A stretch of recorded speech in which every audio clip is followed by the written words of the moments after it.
સામાજિક સમરસતાનું પ્રતીક બન્યો સમૂહ લગ્ન મહોત્સવ। સાવરકુંડલા બાબા રામદેવ યુવક મંડળ દ્વારા આયોજિત 14 સમૂહ લગ્ન મહોત્સવ ભવ્ય રીતે સંપન્ન થયો। આ મહોત્સવમાં 14 નવદંપતીઓએ પ્રભુતામાં પગલાં માંડ્યા હતા। તમામ જ્ઞાતિના પરિવારોએ ઉત્સાહભેર ભાગ લીધો હતો, જે સામાજિક સમરસતાનું ઉત્કૃષ્ટ ઉદાહરણ પૂરું પાડ્યું હતું।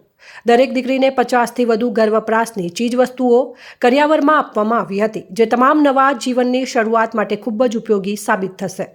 ધુળેશ્વર ભારતી બાપુ, દયાપુરી માતાજી સહિત અનેક સંતો, રાજકીય આગેવાનો અને આમંત્રિત મહેમાનોએ દીપ પ્રાગટ્ય કરીને કાર્યક્રમને ખુલ્લો મૂક્યો હતો, તેમજ નવદંપતીઓને આશીર્વાદ આપ્યા હતા।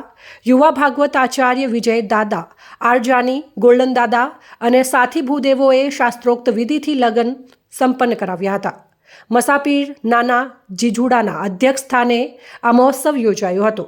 મસાપીર મોમાઈ માતાજી મઢ નાના જીજુડાએ સમગ્ર ભોજન પ્રસાદનો ખર્ચ ઉઠાવ્યો હતો। સાવરકુંડલા લીલિયા વિધાનસભાના ધારાસભ્ય મહેશભાઈ કસવાલા તેમજ સાવરકુંડલાના ભાજપ પરિવાર તેમજ સાવરકુંડલા કોંગ્રેસ પરિવાર આ સામાજિક કાર્યોને બિરદાવ્યા હતા અને આશીર્વાદ આપ્યા હતા।